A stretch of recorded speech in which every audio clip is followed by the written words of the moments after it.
Hi, my name is Linda Cirulli-Burton, and welcome to this channel named Above the Battleground, ACIM.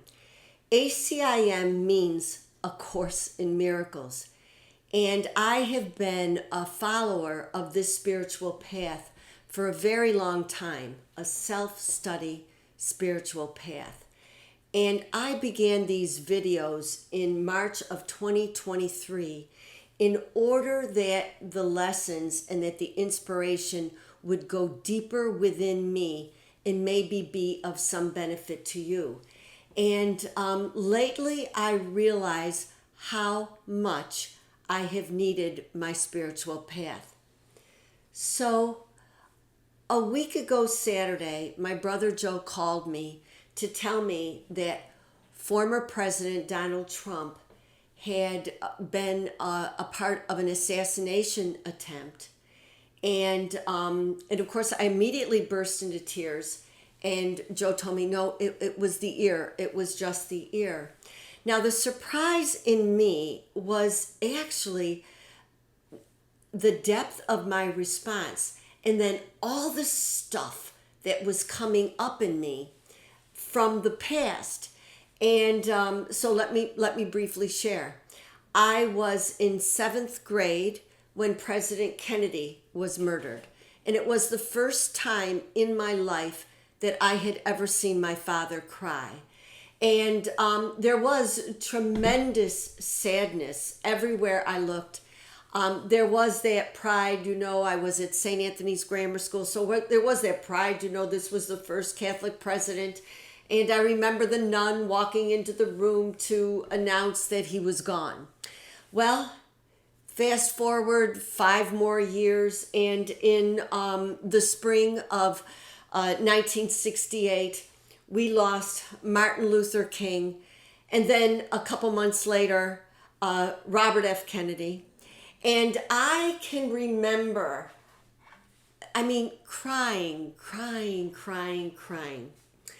And of course, I wasn't the only one. It was sort of like this this major group phenomena. And I wonder, this grieving, I was surprised at how when this almost assassination of former President Trump occurred, how close to the surface was the past. I was stunned, actually. And what it did is it made me pursue more within A Course in Miracles for some kind of understanding. So the truth is that my reaction was certainly grounded in the past. There's an event in the present, but I know what was happening to me, and what was happening to me was a profound fear of the future. And I am well aware, I've spoken many times of the minds that we carry, the decision maker who will choose which teacher he will listen to. So we've got the mind of ego, we've got the mind of spirit. We have the dark mind, we have the mind of light. We have the mind of separation, divisiveness, fear, hatred, and we also carry the mind of unity, the mind that says, you are my brother, you are my sister. We carry all of that because truly A Course in Miracles teaches we really are only mind. We are only mind. It is that the ego mind created this 3D world, this world that A Course in Miracles often will refer to as hell. So hell can be the present, But what the ego mind does with time is really fascinating. And so I wanted to read to you what I found when I was trying to understand what was going on with me. And this is from chapter 15. It says, "How bleak and despairing is the ego's use of time, and how terrifying. For underneath its fanatical insistence that the past and future be the same is hidden a far more insidious threat, for it would have its worshippers still believe that it can offer them escape. But the belief in guilt must lead to the belief in hell, and always does. The only way in which the ego allows the fear of hell to be experienced is to bring hell here, but always is a foretaste of the future. For no one who considers himself as deserving of hell can believe that punishment will end in peace." So what happened was that the past resurrected itself in my ego mind, fully with the fear of this being our future. What is going on with my country? What is happening? And always it is within the ego mind. It says, "The Holy Spirit teaches thus, there is no hell. Hell is only what the ego has made of the present. The belief in hell is what prevents you from understanding the present because you are afraid of it. The Holy Spirit leads us steadily to heaven as the ego drives to hell. For the Holy Spirit, who knows only the present, uses it to undo the fear by which the ego would make the present useless. There is no escape from fear in the ego's use of time. It becomes all-encompassing, demanding vengeance forever." So I can't lie to you. I was really taken when I reread those passages. And there was something else too. Something that I saw in myself when I was catapulted once again into a deep despair. The other thing that I realized was that I was very resistant to do my workbook lessons. Now, let me just tell you again that the workbook takes features from the text, and each day, or only for one day, you study a particular lesson. Nobody said that you have to start it on January 1st and end it on December 31st. It's one that, a lot of people do it that way, and that is the way that I've done it that way before. But what I'm trying to do now is maybe sometimes linger over lessons that really capture me. So the end result is that I was at lesson 183. And let me just share this particular lesson. It was, "I call upon God's name and on my own."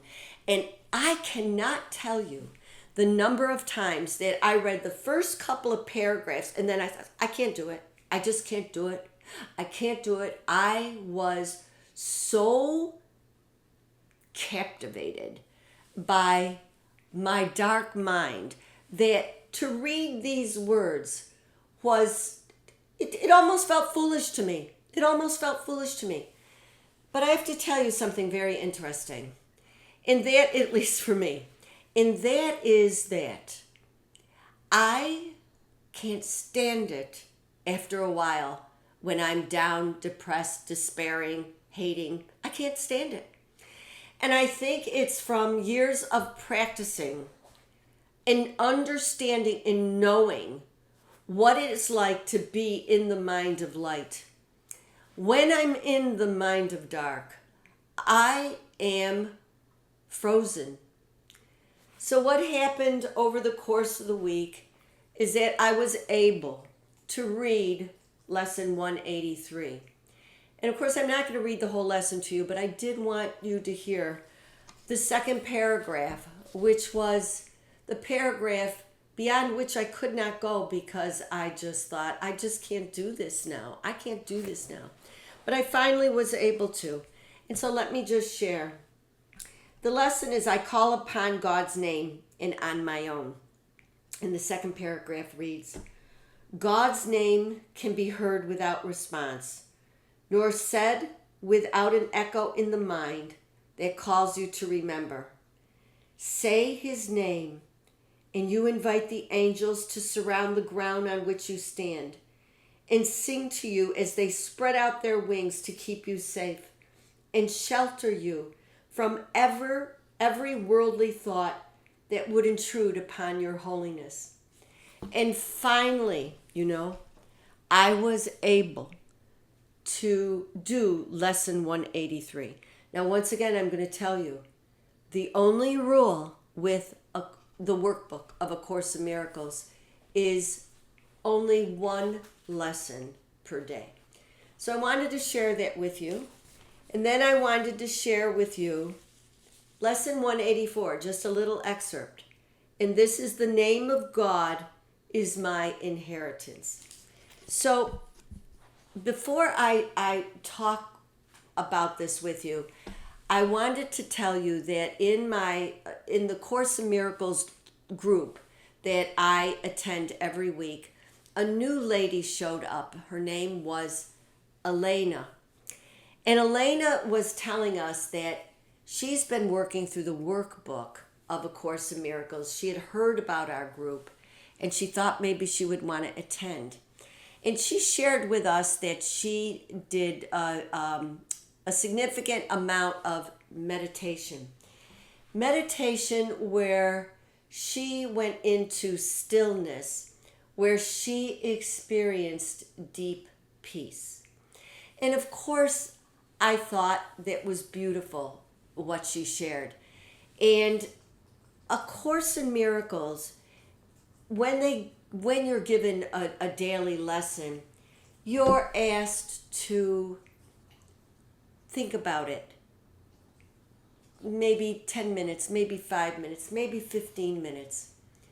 Maybe you do it a couple times a day. Maybe they ask you to do it every hour. Very hard for me to do.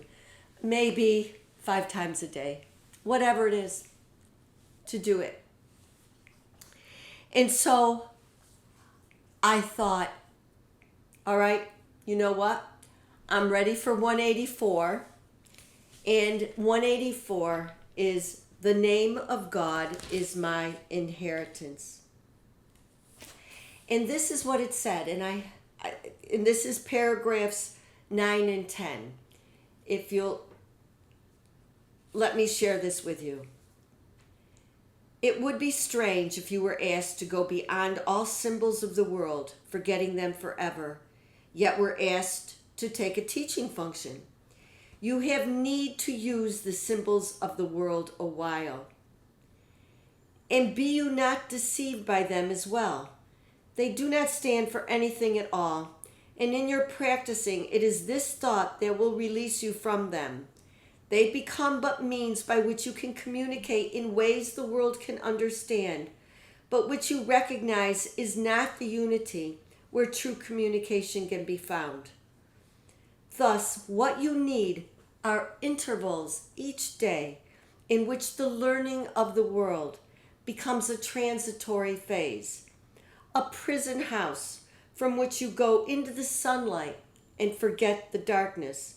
Here you understand the word, the name which God has given you, the one identity which all things share, the one acknowledgement of what is true.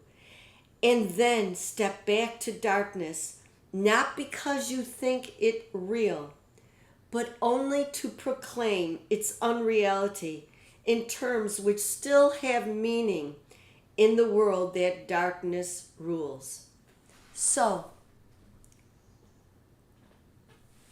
I believe absolutely in what I read to you. I believe in that.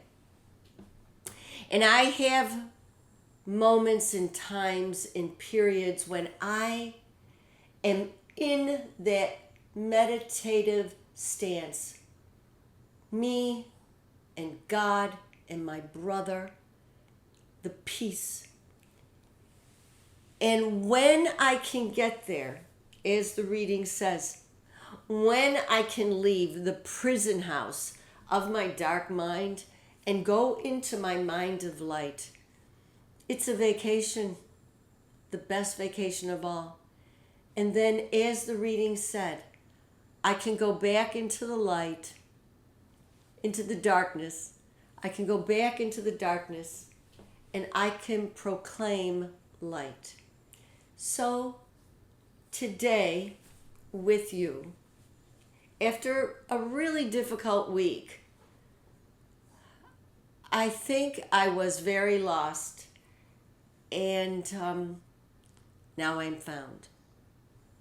So thank you for being with me, and I look forward to sharing more with you because I need to. I need to do this for me and maybe for you. I'm hoping. Thank you.